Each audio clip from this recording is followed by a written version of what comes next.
Hello viewers, my name is Ben Neiman and welcome to APUS History. Today we will be discussing the musical revolutions of the 20th century.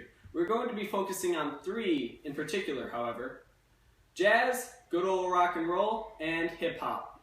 Hey Ben, what's jazz? Isn't that what those saxophone thingies play? Oh Bailey, if it were that simple, I wouldn't have to talk about it.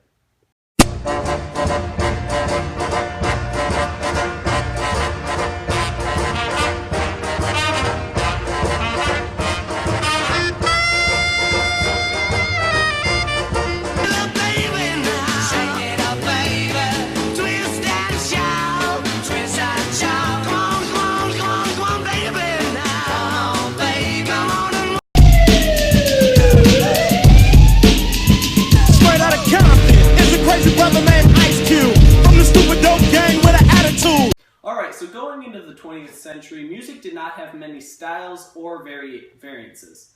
I mean, yes, you had some ragtime and some early blues, but for the most part, music lacked flavor.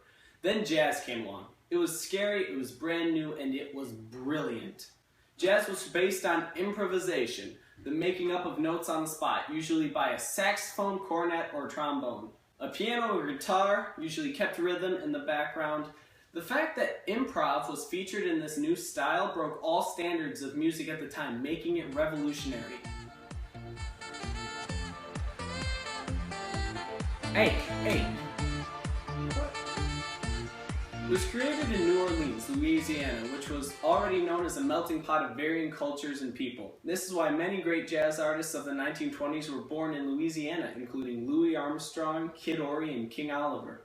Jazz performers such as these people traveled the country, settling down for periods in cities such as New Orleans, Chicago, New York, and Los Angeles, playing at various speakeasies and what they called honky-tonks, which were just bars and other places. Jazz was so influential during the 1920s that the decade was nicknamed the Jazz Age. The new music form spawned a whole culture following it among young adults. It basically drove society through the decade.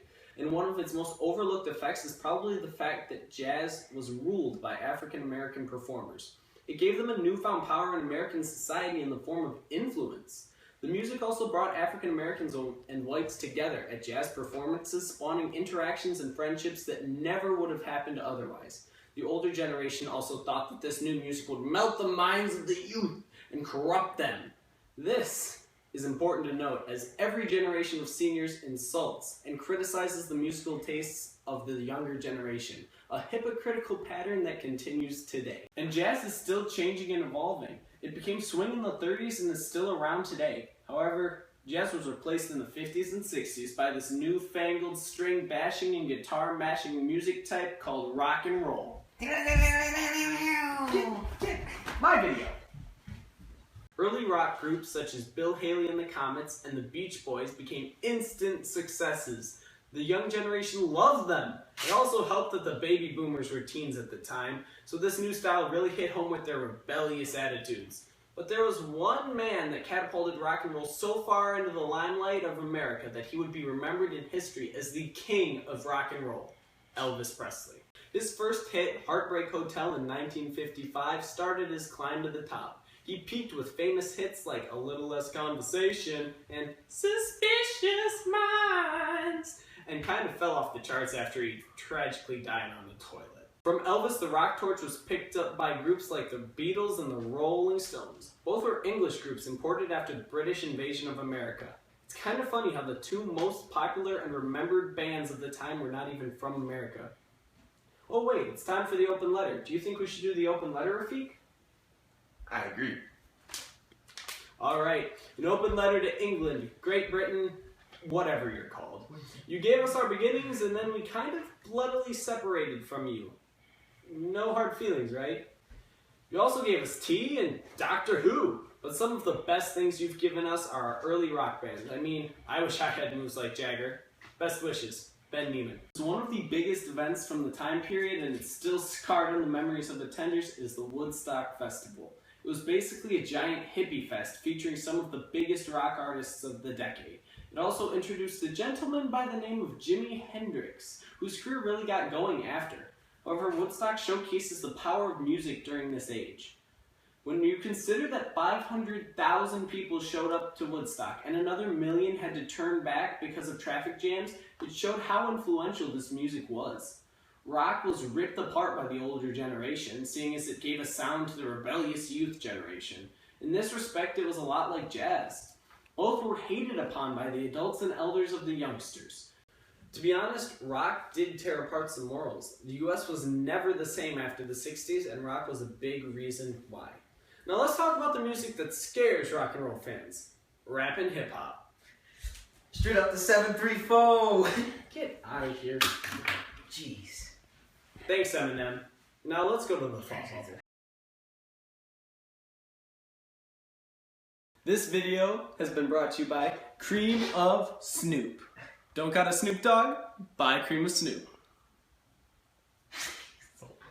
So hip-hop was technically created by DJ Kool Herc in the early 1970s at 1520 Sedgwick Avenue. Yo, I'm DJ Kool Herc. The genre was quickly taken up by other African-American musicians. Yo, DJ Dobby, hey. We're rapping. Hip-hop was turned into an art form for their race exclusively. It spoke against discrimination, racism, and hatred, and as a result helped start the Black Power movement. It made African Americans question why they were under the whites in society at the time. Whites had higher income, better houses, better neighborhoods, and almost everything in between, including dragons. Whee! It was almost a sort of wake-up call to them. Groups like NWA, Dre!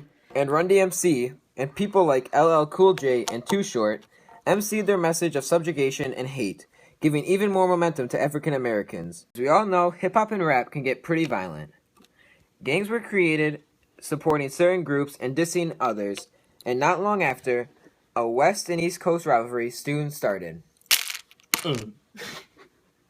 These conflicts escalated quickly and climaxed with the drive-by shootings of rap legends Notorious B.I.G. and Tupac Shakur in the 1990s. Since then, no great rivalries that are comparable have been started, even though Kendrick Lamar recently tried by dissing everyone. You guys stink. So what do all three of these very, very different musical styles have in common? They all shaped the 1900s radically. Without jazz, the 1920s wouldn't have been nearly as memorable, and music may never have branched out more. The following decades would not have been the same either. With rock came hippies, and what parents called the destruction of morals in society. Rock shook the US and arguably the world up by giving a music type to the face of youth rebellion. And hip-hop gave rise to Black Power, and helped open up the second chapter of equality for African Americans. Well, that's all, folks. Thanks for watching. Now let's end with an amazing drum solo from Connor.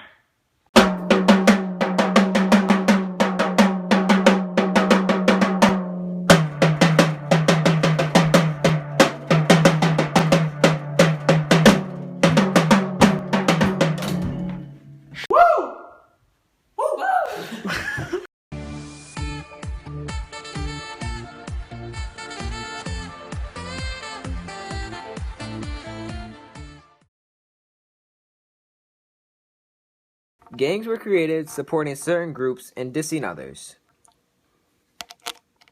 That was awful. I have 4 guys to put down. Shut up. Okay. No, I count 3, 2, 1. Then It's fine. Hold on, let me adjust my... Okay. How about we redo that? 3, 2. You guys are good. Straight face, guys. Very good. Yep. Stop it! It's just looking at Connor makes me laugh. Why is he wearing those? Your face is funny.